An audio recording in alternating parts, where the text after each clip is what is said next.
और वेलकम है हमारे चैनल के ऊपर।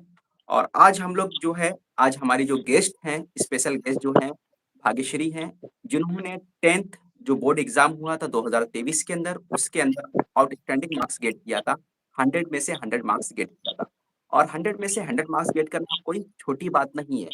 बहुत सारे बच्चों का मैंने रिजल्ट देखा जिनका परसेंटेज 90 प्लस था, 95 प्लस था। बट वहां पे अगर मैं मैथ्स की बात करूं, 100 में से 100 गेट करना बहुत मुश्किल था। शायद ही एक या दो बच्चे, हजार बच्चों के अंदर, 1000 बच्चों के अंदर, जिन्होंने मैथ्स के अंदर 100 से 100 गेट किया। नहीं तो नॉर्मली जो बच्चों का मार्क्स रहते थे 98, 97 या 99 मार्क्स रहते थे। तो सबसे पहले मैं आपको भाग्यश्री कॉन्ग्रेचुलेशन बोलता हूँ थैंक यू कि सर। आपने बहुत अच्छा मार्क्स गेट किया। वेलकम। तो भाग्यश्री, यहाँ स्टार्ट करते हैं और अपना इंटरव्यू, जिसके अंदर सबसे पहले मैं ये पूछना चाहूंगा कि आप अपना एक इंट्रोडक्शन दे दो और आप अपने सिटी के बारे में बता दो, कहाँ से आप बिलोंग्स करते हो। हेलो एवरीवन, मेरा नाम भाग्यश्री विस्कापे है और मैं महाराष्ट्र स्टेट के चंद्रपुर डिस्ट्रिक्ट के भद्रावती तालुका से बिलोंग करती हूँ। और मैंने एसएससी बोर्ड एग्जामिनेशन में 93.40% स्कोर किया है। और इसमें मुझे सबसे ज़्यादा मार्क्स मैथ और साइंस में है। मैथ में मुझे 100 आउट ऑफ 100 है और साइंस में मुझे 98 है। ओके। तो भाग्यश्री, एक सवाल ये है कि जैसे हर बच्चों का ये रहता है कि एक स्कूल का टाइम रहता है, 5 to 6 आवर्स जो होते हैं स्कूल में चले जाते हैं। फिर उसके बाद ट्यूशन रहता है। तो क्या आपने ट्यूशन भी किया, कहीं ऑफलाइन वगैरह कहीं ट्यूशन किया था आपने?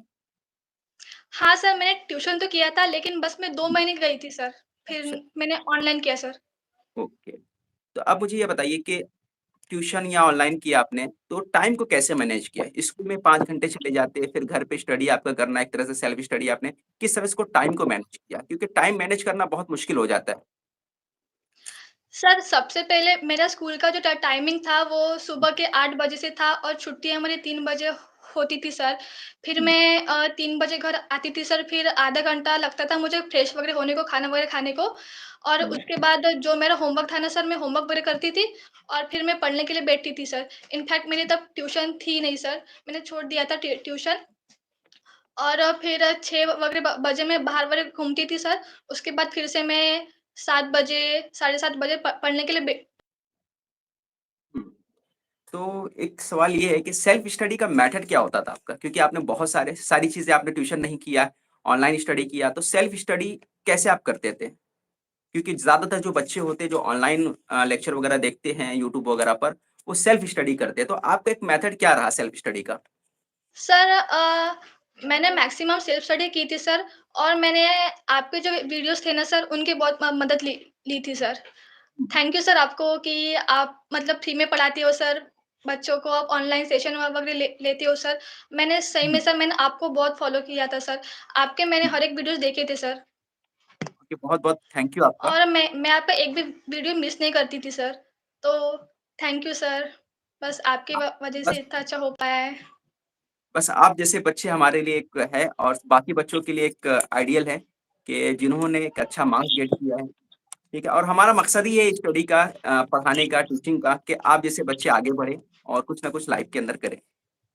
अब एक सवाल है कि रिवीजन मेथड क्या होता है? उससे पहले एक सवाल और है कि सिलेबस जो आया आपको कब तक कंप्लीट कर लिया था? क्योंकि सबसे इंपॉर्टेंट होता है सिलेबस कंप्लीट करना और वक्त से पहले करना। तो कब तक सिलेबस कंप्लीट आपने किया? आपका सिलेबस कब तक कंप्लीट हो चुका था?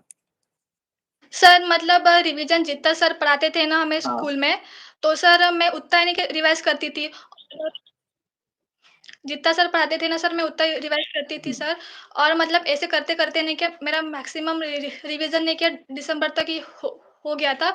और फिर जनवरी के बाद जो टाइम मिला ना सर, मैंने तब नहीं किया, पूरी अपनी जो स्ट्रैटेजी थी ना सर, पूरे बुक्स पूरे कंप्लीट किए। और मैंने डाइजेस्ट को फ़ॉलो किया था सर। हम्म, हम्म, एक्स्ट्रा क्वेश्चन मैं उधर से करती थी। हम्म, फिर डाइजेस्ट ने भी मेरे हम्म। रिवीजन नहीं किया, डाइजेस्ट ही किया था सर। अच्छा, डाइजेस्ट कौन सा यूज किया था आप? टारगेट या नवनीत या कोई और? नवनीत नवनीत का किए थे? नवनीत नवनीत नवनीत का किए थे। और अब आ जाते हैं आपका जो मेन सब्जेक्ट था जिसमें आपने 100 से 100 गेट किया था, उसके बारे में। मैथ्स का आपका स्ट्रेटेजी क्या रहा था? सर, जो मैथ्स के हॉट क्वेश्चन थे ना सर, मुझे बिल्कुल भी नहीं मतलब जमता था सर। मतलब वो क्वेश्चन जब मैं करती थी ना, मेरे सब आंसर गलत आते थे सर। सर इनफैक्ट जब क्लास तो सर फिर मैंने यूट्यूब पे नहीं किया, आपकी हॉट सीरीज़ स्टार्ट की सर, तब मैं हुँ, आपकी हॉट सीरीज़ करती थी सर। इनफैक्ट सर मतलब आपका पढ़ाने का तरीका इतना अच्छा है ना सर कि हुँ, इनफैक्ट जो बच्चा मैथ में कमज़ोर होगा ना सर, वो हुँ, भी मतलब उसका मैथ स्ट्रॉन्ग हो जाएगा सर। हुँ, थैंक यू तो सर एक बार मैं फिर। वही प्रैक्टिस करती गई सर, आपके हॉट सेशन मैंने पूरे देखे सर, इनफैक्ट साइंस के भी जो आपके तो अगला जो क्वेश्चन हम लोग लेते हैं, जैसा आपने बताया मैथ्स के लिए, कि मैथ्स में आपको बहुत कम मार्क्स मिले थे सेमेस्टर के अंदर और उसके बाद आपने हॉट्स क्वेश्चन किया। जैसा हाँ सर। स्टूडेंट आप लोगों को मालूम है कि 11 मार्क्स जो होता है पेपर फर्स्ट के अंदर हॉट्स क्वेश्चन के होते हैं, 11 मार्क्स पेपर सेकंड के अंदर हॉट्स क्वेश्चन के होते हैं। यानी वो बुक के बाहर के होते हैं और वो करना थोड़ा-सा मुश्किल चीज़ें होती है। उसके अंदर आपका कॉन्सेप्ट क्लियर होना चाहिए और यहाँ पर जो कॉन्सेप्ट अगर आपका क्लियर नहीं होगा तो आप डेफिनिटली अच्छे मार्क्स गेट नहीं कर सकते। तो यहाँ पर जैसे हॉट्स क्वेश्चन जो मैंने कराया था, अगर आप चाहो तो वो देख सकते हैं प्लेलिस्ट के अंदर पूरा प्रेज़ेंट है। प्लेलिस्ट में पूरा हॉट्स क्वेश्चन है, वो वीडियो आप देख सकते हैं, वो आपके लिए बहुत लाभदायक होगा, ठीक है? तो जैसा भाग्यश्री ने गेट किया 100 से 100 मार्क्स, आप गेट कर सकते हो मैथ्स सब्जेक्ट के अंदर। तो हमारा अगला क्वेश्चन जो है कि आपने कितना डेली टाइम दिया था मैथ्स के लिए? स्टडी में आपका कितना टाइम गया था मैथ्स के लिए, मैथ्स सब्जेक्ट के लिए? सर जब हमारा मैथ का हुँ, स्टैंडर्ड 10 का मैथ का फर्स्ट टर्म हुआ था ना, हुँ, तब मुझे अलजेब्रा में बस 40 में से 28 मार्क्स ही थे सर। हुँ, क्योंकि सब मेरे जो हॉट्स क्वेश्चन थे ना सर, वो करने में मुझे बहुत प्रॉब्लम होता था सर, वो आंसर नहीं के मेरे गलत आते थे सर। हुँ, सो सर मैंने किसी से कंपेयर नहीं किया सर, मुझे कम मार्क आते हुँ, थे, वो मैंने एक्सेप्ट किया सर। ओके, सो मैंने जो हमारे स्कूल के टीचर हैं ना सर, बाला सर, उनको मैंने ओके, बताया कि सर मेरे साथ ऐसा क्यों होता है कि मतलब वो क्वेश्चन मुझसे क्यों हुँ, नहीं होते।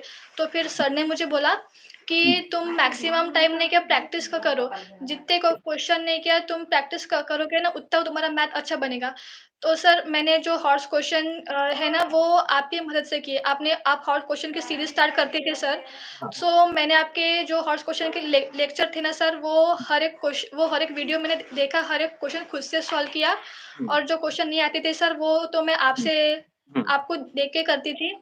हुँ, अ, इनफैक्ट सर मुझे भी लगा नहीं था कि मैं मैथ हुँ, में आउट ऑफ स्कोर कर सकती हूँ। हुँ, पर सर जो आखिरी के अ, 3-4 महीने बचे थे ना सर, हुँ, तब मैंने बहुत मेहनत की थी सर। ओके, मैथ के लिए मैं पूरा 2 घंटे देती थी सर। 2 घंटा आप डेली देते थे मैथ्स के लिए स्पेशल। तो हाँ, स्टूडेंट्स आपको भी मैथ आपका की अगर पढ़ाना इतना अच्छा है सर कि हाँ, कोई भी कमज़ोर स्टूडेंट क्यों क्यों ना हो। स्टूडेंट यही है कि 2 घंटा जैसे भाग्यश्री ने डेली मैथ्स के लिए दिया था, अगर आपको भी मैथ्स में आउट ऑफ मार्क्स चाहिए, तो डेली आपको भी अपना टाइम मैथ्स के लिए सेपरेट रखना पड़ेगा और हॉट्स क्वेश्चन के लिए अलग टाइम देना पड़ेगा आपको, ठीक है? आपने सैंपल पेपर किया था क्या? भाग्यश्री आपने सैंपल पेपर वगैरह किया था एग्ज़ाम से पहले? हाँ सर, सैंपल पेपर मैंने किए थे। अच्छा, सैंपल पेपर आपने किसके किए थे? उत्तम के किए थे, प्रीवियस ईयर किए थे, नवनीत के किए थे, कहाँ से किए थे सैंपल पेपर? हाँ, सैंपल पेपर के किए थे सर। हुँ, ओके, तो अब यहाँ आखिरी से में सर मतलब जो नवनीत की गाइड थी ना सर, हाँ, वहाँ से अच्छा, वहाँ से मैक्सिमम सैंपल पेपर मुझे मिले थे। अच्छा, सो मैंने उन्हीं को फ़ॉलो किया था। ओके। अब यह लास्ट क्वेश्चन है हमारा कि आप अपने जूनियर जो हैं, आपसे जो छोटे हैं उनको क्या सजेशन देना चाहेंगे? आपके जूनियर जो हैं, जो अभी 10th क्लास में हैं, जो अभी स्टडी कर रहे हैं 10th क्लास में, आपका क्या सजेशन है उनके लिए? सर मैं उनको यही एडवाइस दूँगी कि आपको किसी से भी कंपेयर नहीं हुँ, करना है। जो आपके मिस्टेक्स अगर होते हैं ना, मिस्टेक को एक्सेप्ट कर आपने क्या मिस्टेक की उनसे सीखो। क्योंकि सर एक सच्चा स्टूडेंट वही है, मतलब अगर हमें कोई क्वेश्चन नहीं जम रहा सर हुँ, एक बार, तो हमें कोशिश करनी चाहिए 1 बार, 2 बार, 3 बार, मतलब कभी ना कभी हुँ, वो क्वेश्चन आपको आपको जमेगा ही हुँ, सर। और फिर आपको जमेगा ही सर, फिर आपको अच्छे परसेंटेज लाने से कोई नहीं रोक सकता। हुँ, और सबसे बड़ी बात है सर, आपको कंपेयर नहीं करना कि उसको ज़्यादा मार्क्स आ रहे हैं, मुझे कम मार्क्स आ रहे हैं, टीचर उस पे ध्यान दे रहे हैं, मुझ पे नहीं दे रहे। हुँ, ये सब बातों पे आपको ध्यान नहीं देना, बस आपको अपना जो कर्म है ना सर, वो करते हुँ, जाना है। आपको आपका कर्म बस हार्ड वर्क करना है, मेहनत करना है, आपको वही करना है सर, फिर रिज़ल्ट अपने आप आएगा सर। तो आपसे बात करके बहुत अच्छा लगा भाग्यश्री, आप हमारे साथ जुड़े और सभी स्टूडेंट को जैसे भाग्यश्री ने एक सजेशन दिया कि आपके अंदर कॉन्फिडेंस होना चाहिए, खुद को कम नहीं समझना चाहिए। तो बाकी लोगों को मैं यही कहूँगा कि आप भी सेल्फ स्टडी पे ज़्यादा फोकस करिए, घर पे स्टडी ज़्यादा करिए। प्रैक्टिस पेपर जैसे इन्होंने लगाया, प्रैक्टिस पेपर भी लगाइए और अगर मैथ्स में अच्छे मार्क्स चाहिए, तो मैथ्स में भी आपको टाइम देना पड़ेगा। तो सभी को बहुत-बहुत थैंक यू कि आप लोग हमारे साथ जुड़े। भाग्यश्री, आपसे बात करके बहुत अच्छा लगा और आप कहीं न कहीं से एक तरह से बच्चों के लिए आइडियल है क्योंकि 100 मार्क्स गेट करना बहुत बड़ा काम है एक तरह से बच्चों के लिए, है ना? तो 100 मार्क्स बहुत कम बच्चे गेट करते हैं। थैंक यू तो सर। वेलकम। तो मिलते हैं नेक्स्ट वीडियो में, नेक्स्ट वीडियो ज़रूर मैं आपके लिए बच्चों लाने वाला हूँ।